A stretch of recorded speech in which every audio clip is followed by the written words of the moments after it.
Hello and welcome to Cloud Insiders, the podcast that brings cloud down to earth, brought to you by Extrovert. Today is a tech-focused episode where we bring you the tools, tips and tricks that make your life in the cloud easier. Today we are talking about VMware's digital workspace platform, Workspace ONE, with Extrovert lead consultant Curtis Brown. How's it going, Curtis?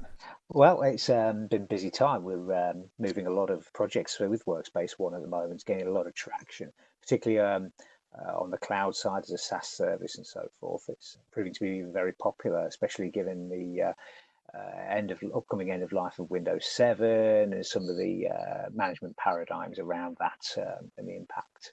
Big picture, certainly busy times. Yeah. Well, in that case, I will try not to take up too much of your time and we will jump straight into it. Curtis, what is VMware Workspace ONE and what products and solutions does it encompass? Okay, well, Workspace ONE is somewhat a game of two halves. In fact, its heritage is very much maps that out as well. So you've got Workspace ONE, Unified Endpoint Management. Unified Endpoint Management is the product formerly known as AirWatch. So it comes from an MDM background, mobile device management, but has since evolved to take on not just mobile devices, but Windows desktop and laptop device management and Mac OS as well. The other side of the coin is the product now known as Access, which you could argue is indeed a flexible friend in that it boasts both the role of single sign-on capabilities for SaaS applications, an aggregator, if you will, but it also provides an ability to provide integration into multitudes of identity sources and providers. So for multi-factor authentication, Active Directory or directory service integration. And we can then use that to look at context-based logons. So are they coming in from a web browser, or are they using the Workspace ONE hub client that ties both UEM and access together, or whether we're using a web browser, what location, IP sensitivity, so on and so forth. Okay, so we're talking about contextual access to a central hub, essentially. Yeah. I'm guessing this must tie in with like NSX and stuff like that quite nicely then, so that security endpoints are all covered. Somewhat, yeah. I mean, if we look at it from a point of view of as an application presentation tool, because that's fundamentally what businesses now are after. Managing operating systems is important, but that's the platform. What users actually want to their applications, and that's where Workspace ONE specializes. So in that sense, we can pull together SaaS applications, and we can also manage device-based app store, app-based applications. But in terms of getting back into the estate, for example, we can manage VPN connections inbound, which of course is there where you start looking at integration with NSX if you're talking a VMware environment. Mm-hmm. So the user can connect in using a Workspace ONE managed endpoint and use a unified access gateway, part of Workspace ONE and indeed VMware Horizon. And from there, you can use NSX policies to manage secure routing to particular applications. So we might have an internal web application sitting on maybe a medieval Windows server somewhere, something very old and proprietary. And we can have a per app VPN from the Workspace ONE client. User clicks that application and it sets up that connection into the company estate, and then NSX makes sure that that traffic only goes between the UAG and the application server, so there's no leakage. So it's pretty clever stuff there. Yeah, all tying itself in to become one huge, well, if you were, as you say, if you were going VMware, all ties in one big neat bow. But it even gets more convoluted than that, because we can then drag in a VDI or application publishing solution, such as usually Horizon, because obviously it's VMware. We can present that through Workspace ONE as well, or indeed we can have support for Citrix in there as well. Yeah, who are also doing a big old push on their workspace in the last month or so, haven't they? Indeed, and you'll find, I'm sure, if you drag a Citrix person in, they will start talking about integration the other way, so into VMware products, because that's the way the market's moving. Business is moving into this very holistic approach, whether it's VMware's take on on-prem cloud integrating with Azure, AWS, and so forth, And here on the UC side, we're talking about products that could integrate into different identity providers. So we could push Workspace ONE into Ping Federate, for example, or Okta, or we can serve applications that are based on Citrix, Horizon, SaaS, or even traditional client-based applications. Which brings us beautifully on to our next question. How can organizations make the most of Workspace ONE in their digital workspace journey? So you're talking about lots of different approaches, lots of different ways that people can use various products. So how does Workspace ONE work in this journey? I think journey is the operative word here. And like all journeys, you need to make a plan. You need to consider where you are now. What is the situation in the business now? How are applications not only what's the life cycle currently? What's the delivery mechanisms? How are users using those applications? Where do they want to use them? Get that requirements battered out first. That's key before you even look at any technology, more so now than it ever has been. And then from that sort of point, we can then start, rather than the mad rush towards a digital workspace utopia, think about where it fits in the business, why you want to do it. And once you've got that picture, then start embarking in a gradual implementation of these technologies, because trying to push everything all at once can sometimes be a traumatic experience for the end users, and it can actually be detrimental to the work experience. At the end of the day, the business must continue, and these tools should serve that business, not cause complexity and disruption. Kind of skipping ahead a bit here, it's kind of saying that the easiest way to simplify your journey is to plan it well in advance, know the obstacles that are coming up. Yeah, and then define use cases. Think about why you want to do these things, and what benefit is it to the user to do so.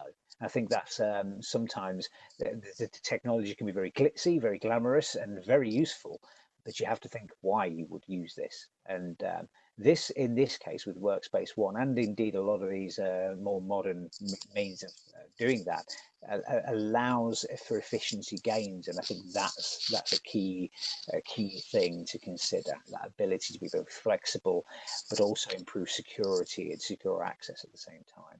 You've brought up their use cases, you've kind of said flexibility and security, but in your experience, are those the only use cases? Are there lots and lots of use cases that you can? Yeah, I mean, there's flexibility in and of itself is what is flexibility, and we start looking at what is the working pattern for the user. Do they need to be able? Are they sitting at a desk all day working in a call center? In which case, they don't need to be that flexible. And we've got a lot of use cases now where working from home, for example, is becoming more important. The ability to be mobile is expanded from the traditional days of field engineers and salesmen to including staff who may work from home 1 day a week. Now, do we expand that context still further and say, is this just corporate devices, or do we want to look at BYOD, bring your own device? And we need the tooling now to be able to support that. Traditional mechanisms for managing devices and managing applications are very rigid, very unwieldy, and they lack the capability to really do a thorough job of providing the gap between the different use cases and the ability to provision them in a secure and reliable manner. And let's remember, security is becoming more and more paramount as days progress. Perfect. So, what would be your tips for a digital workspace success?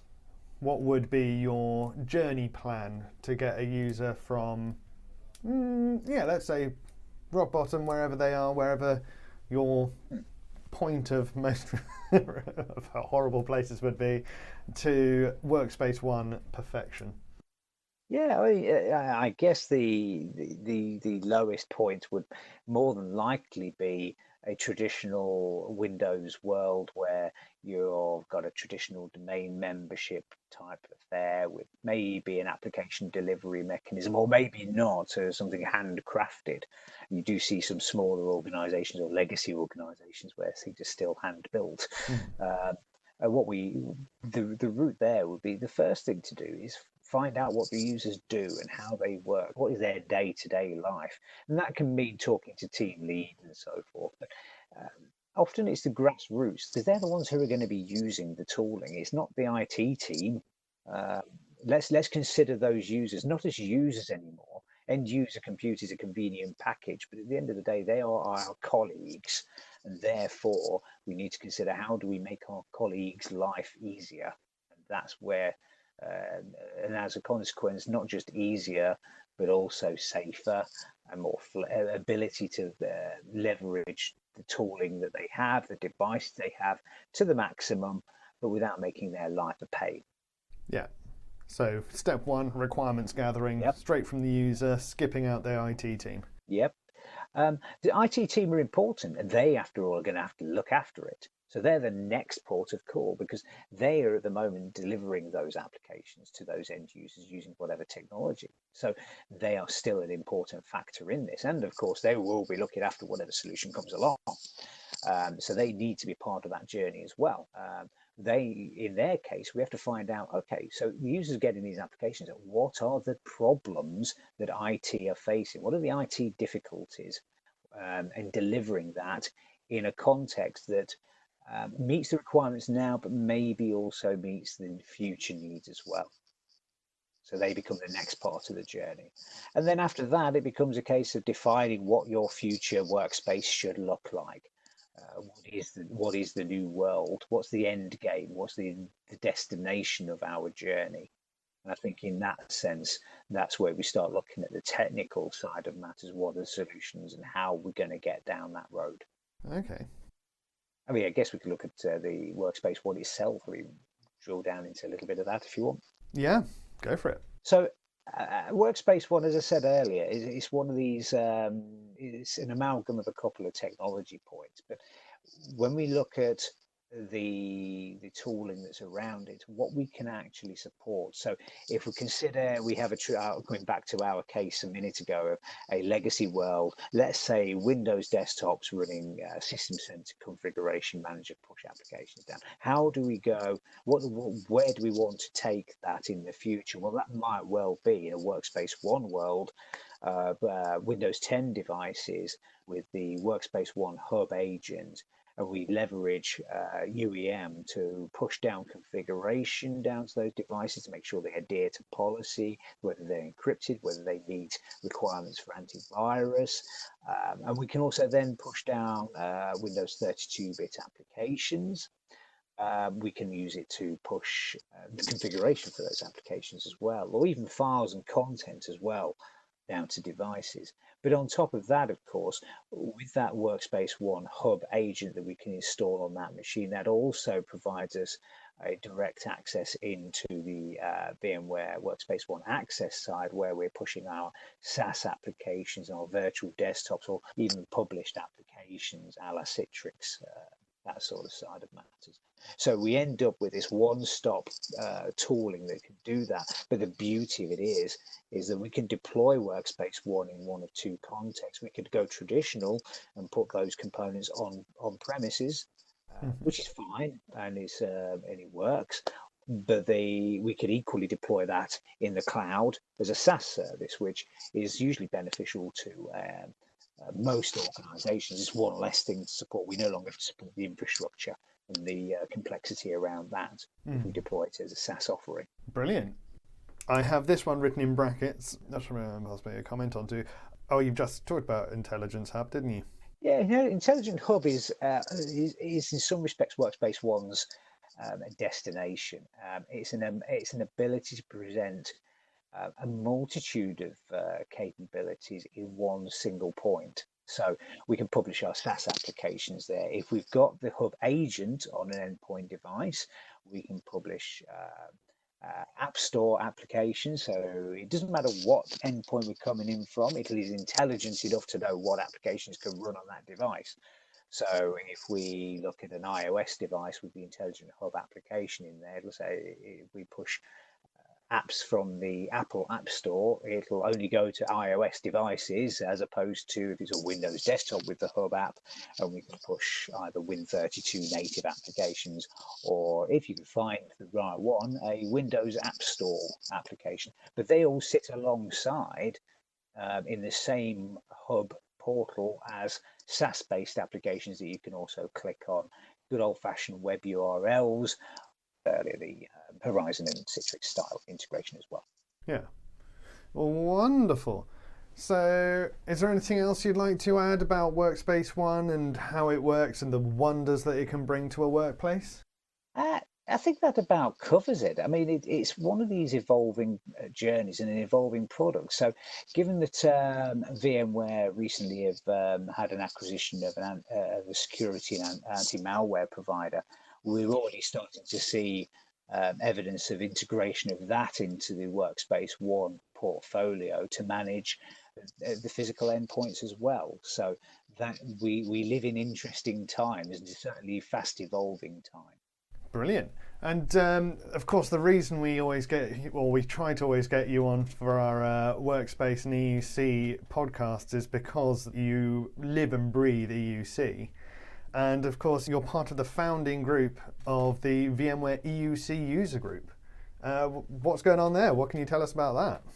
Well, the EUC TechCon that we're proposing to run this year is actually something that was originally founded in the Netherlands. They've been running it now for a number of years, and the committee in the Netherlands approached both a number of partners, including Extrovert, hence myself, and a couple of other partners, plus internal VMware, about establishing a similar conference that's purely focused on end user compute with a VMware flavor around it. So it'll be all things Workspace ONE and Horizon. That's absolutely brilliant. Well, thank you so much. As ever, Curtis, it has been an absolute pleasure talking to you. If anyone would like to reach out and talk to you, where would be the best place for them to find you? Well, I do loiter around on Twitter, so at CurtisBrown01. I'll either give a sarcastic response or something witty and deep and meaningful. And of course, I shall be at the TechCon. But that's probably the easiest bet. Yep, and you've got lots of content available if anyone would like to find it on extrovert.com. If anyone would like to follow me on Twitter, I am CI_Stu. And of course, you can follow Cloud Insiders at Cloud Insiders. You can find us on iTunes and Spotify and podcasts on Android. Anywhere that you usually get your podcasts from, you should be able to find us. You can find all our previous episodes now on YouTube as well. If you have any ideas for future episodes, or if you just like to reach out and talk to us, you can get us at team@cloudinsiders.fm. And if you want to find out more, go to cloudinsiders.fm. Curtis, it has been absolutely wonderful talking to you. Thanks very much. It's been good. Brilliant. Thank you.